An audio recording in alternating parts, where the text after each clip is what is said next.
So I have this chicken that I bought at Aldi's, and it's I'm going to put it in here and do the rotisserie, and it usually takes about 15 minutes per pound. This is 4.5 pounds, so it should take an hour and 15 minutes minimum. It has to have an internal temperature of 165. So I'm going to open it up and clean it and tie it up and get back to you. I didn't do anything special. I just put garlic powder or salt on it and pepper, and I'm going to just leave it at that. I don't need a whole bunch of different spices on it. It'll be good just as is. So I got it all tied up and I'm ready to put it in the rotisserie. Okay, it is placed in there and ready to go. Okay, now just to turn her on.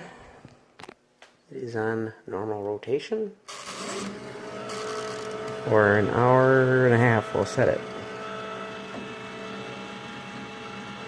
We might baste it with butter every once in a while. We'll see.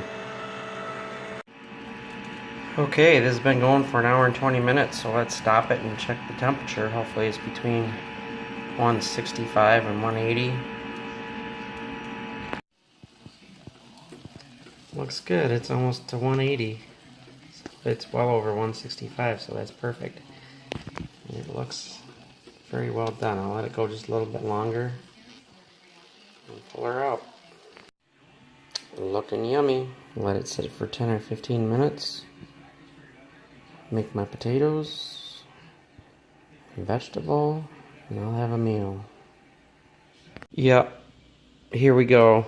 I was gonna have corn. I decided to have a salad instead. So, time to dive in. Thanks for watching.